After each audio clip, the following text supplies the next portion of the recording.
اب ایک عرض و گفتگو اور مومنین سے کہ جو اہل بیت کے ماننے والے ہیں، کیا ہو گیا ہے کہ عزاداری اہل بیت کو نقصان پہنچانے کے لیے اپنے مومنین پیسہ دے رہے ہیں، ایسے افراد کو ممبروں پہ بٹھا رہے ہیں جو کبھی ذوالجنوں کو سجدے کرا رہا ہے، جو کبھی جناب جبرائیل کو معاذ اللہ جو ہے معاذ اللہ کمین کہہ رہا ہے، جو علی رب کے نعرے لگوا کے شیعوں کو قتل عام کرانے کے لیے جو ہے مواد فراہم کر رہے ہیں، جو جھوٹے مصائب بیان کر کر کربلا کی حیثیت کو پامال کرنا چاہ رہے ہیں۔ یہ ساری ذمہ داری انتظامیاؤں کی اور کس کی ہے؟ مومنین کی۔ یہ ذمہ داری ہے مومنین کی کہ جہاں مصائب سنیں پوچھیں کس کتاب سے پڑھا، صحیح ہے ضعیف صحیح، لے کے آؤ دلیل، کتاب دکھاؤ۔ یہ نہ کہو کہ جی فلانے ذاکر کا مجموعہ مجالس میں پڑھا، نہ، یہ قابل قبول نہیں ہوتا علمی دنیا میں۔ 2 صفر ملا کے کچھ نہیں ہوتا، 10 صفر ملا کے کچھ نہیں ہوتا۔ اور مومنین یہ جان لیں کہ مصائب میں ایک چیز ہے، بلکہ قول نقل کرنے میں ایک چیز ہے، یہ ڈسکس نہیں کیا جائے گا، یاد رکھیں عزاداری کو نقصان ہو رہا ہے، اور یہ ذمہ داری علماء کی اور خطبہ کی کہ عزاداری کا دفاع کریں، کھیل نہ بننے دیں جاہلوں کے ہاتھوں، جن کو اصول دین نہیں پتا، فروع دین نہیں پتا۔ خون امام حسین کو کھیل نہ بننے دیں جاہلوں کے ہاتھوں، چرسیوں کے ہاتھوں۔ قول نقل کر کیا جاتا ہے، اسے کہا جاتا ہے جیسے کہ نقل قول، زبان قول، زبان قال۔ زبان قال کیا ہے یہ ہم آپ کو واضح بتائیں تاکہ آپ لوگ ان چیزوں کو سمجھیں۔ اور اگر کوئی شاعر ہے اور اگر کوئی مجلس پڑھتا ہے تو وہ ان دونوں چیزوں کا خیال رکھے، وَإِلَّا حرام میں مبتلا ہو جائے گا۔ مثال کے طور پہ کہا جائے کہ یہ جو صاحب ہیں، ان کا جب بیٹا جا رہا تھا تو انہوں نے اپنے بیٹے کے سے یہ کہا۔ اب میں آپ سے بتاؤں کہ فلانے کا جب بیٹا جا رہا تھا تو انہوں نے اپنے بیٹے سے یہ کہا۔ اب جب آپ کو یہ بیان کرنا ہے تو وہی بیان کرنا ہوگا جو انہوں نے کہا۔ اسے کہتے ہیں زبان قال، یہ نقل قول کر رہے ہیں۔ فرض کریں آپ نے اپنے بیٹے سے کہا کہ تم جا رہے ہو، جاتے ہی فون کرنا اور پڑھائی پہ توجہ دینا، صرف اتنا کہا تھا۔ اب ہمیں کیا بتانا ہوگا کہ جب ان کا بیٹا جا رہا تھا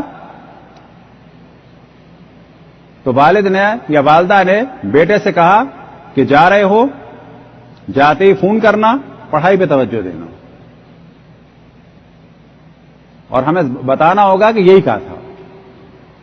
ایک چیز ہو جاتی ہے زبان حال، یہ ہے زبان قال جسے کہا جاتا ہے نقل قول۔ ایک ہے زبان حال۔ زبان حال کیا ہے کہ ہم کہیں کہ بیٹا رخصت ہو رہا تھا، عجیب باپ کی حالت تھی۔ اب یہ خیال آ رہا ہوگا دن میں یہ جا رہا ہے، اب پتہ نہیں میں دوبارہ مجھے دیکھ پائے گا کہ نہیں دیکھ پائے گا، میری تو طبیعت خراب رہتی ہے، اگر میں بیمار ہوا تو اسپتال آ پائے گا کہ نہیں آ پائے گا، اور اگر واپس آ گیا تو مجھے زندہ دیکھ پائے گا کہ نہیں دیکھ پائے گا۔ اب یہ جا تو رہا ہے 5 سال کے لیے، اس کی شادی میں دیکھ بھی پاؤں گا کہ نہیں دیکھ پاؤں گا۔ یہ زبان قال نہیں ہے، یہ نقل قول نہیں ہے، اسے کیا کہا جائے گا؟ یہ ایک باپ کی کیفیت ہے۔ خطیب کی ذمہ داری یہ ہے کہ مصائب میں، اور شاعر کی ذمہ داری یہ ہے کہ اشعار میں اس بات کو کلیئر کرے کہ میں کون سی زبان قال بیان کر رہا ہوں مصائب میں اور کہاں پر زبان حال بیان کر رہا ہوں۔ یہی وجہ ہے کہ آغا سستانی کا اور دیگر مراجع کا جو فتویٰ آیا کہ مثال کے طور پہ جبرائیل صحرا پہنا رہے ہیں، اس قسم کی چیزیں، تو آغا سستانی نے اور اکثر مراجع نے فرمایا کہ نہ اس قسم کے اشعار حرام ہیں اگر اس کو حدیث کے طور پہ سنایا جا رہا ہے، اگر اس کو قول کے طور پہ سنایا جا رہا ہے، اگر اسے بتایا جا رہا ہے کہ واقعہ ایسا ہوا اور یہ ہمیں ائمہ نے بتایا، اگر یہ بتایا جا رہا ہے تو پھر یہ ایسے اشعار حرام ہیں۔ لیکن اگر کوئی قرینہ موجود ہے اور آپ نے کلیئر کر دیا ہے کہ یہ میں ایک منظر کشی کر رہا ہوں، حدیث میں نہیں ہے، قرآن میں نہیں ہے، یہ میں اپنا ایک خیال بیان کر رہا ہوں، تو کوئی حرج نہیں ہے۔ لیکن ذمہ داری کیا ہے پھر کہ ہم بتائیں پبلک کو کہ یہ زبان قال نہیں ہے، یہ زبان حال ہے، یہ میرا خیال ہے. لہذا انڈیا کے جو بڑے خطبہ تھے اگر آپ نے دیکھا ہوگا تو وہ مصائب میں کیا کہتے تھے؟ میرا دل یہ کہتا ہے. اور جب وہ یہ جملہ کہتے تھے تو انہوں نے ماحول بنایا ہوا تھا کہ یہاں پر ہم حدیث بیان نہیں کر رہے, یہاں پر ہم قول معصوم بیان نہیں کر رہے, یہاں پر ہم ایک اپنی کیفیت بیان کر رہے ہیں کہ جو ایک ماں کی کیفیت ہو سکتی ہے یہ, لیکن یہ میرے الفاظ ہیں. آج بھی ایران و عراق میں آپ جائیں تو ممبر پہ جب مصائب ایک عالم پڑھنے لگتے ہیں تو بعض دفعہ جب وہ شعر بیان کرتے ہیں تو کہتے ہیں کہ میں اب شعر بیان کرنے جا رہا ہوں فلانے شاعر کا کہ جس میں اس نے حضرت زینب کا زبان حال بیان کیا ہے. میں اشعار پڑھنے جا رہا ہوں فلانے شاعر کے کہ جس میں شاعر نے حضرت علی اصغر کی شہادت کی منظر کشی اپنے الفاظ میں کی ہے اور حضرت علی اصغر کی شہادت کے وقت امام حسین کا زبان حال بیان کیا ہے. کلیئر کرتا ہے وہ پہلے. لیکن ہمارے یہاں ان چیزوں کو جب علماء نے پبلک کے خوف کی وجہ سے بتانا چھوڑ دیا تو نتیجہ کیا ہوا؟ اشعار کو لوگ سمجھنے لگے روایت, ذاکر کے جملوں کو سمجھنے لگے مقتل.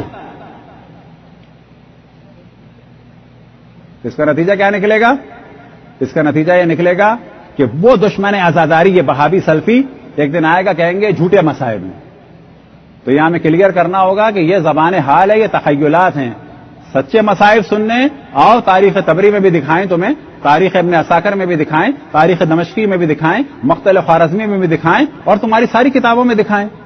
تو یہ ہمیں کلیئر کرنا ہوگا کہ یہ میں تخیلات شاعر کا بیان کر رہا ہوں یا کسی خطیب کا زبان حال بیان کر رہا ہوں یا یہ اس وقت میں مقتل بیان کر رہا ہوں. اور مقتل بیان کر رہا ہوں تو شیعوں سے کر رہا ہوں یا سنیوں سے کر رہا ہوں. صلوات پڑھیں پر محمد والے محمد. اس قسم کے موضوعات میں اللہ کا شکر ہے کہ ہم بالکل سخت ہیں, کوئی دوستی یاری نہیں ہے, کچھ نہیں ہے یہاں پر. اگر یہ دین کا مذاق بننے دیا گیا جو دل چاہے جو چاہے کہہ دے پبلک سے داد لینے کے لیے تو یاد رکھیں یہ آزاداری اور خون امام حسین کا کھیل بن جائے.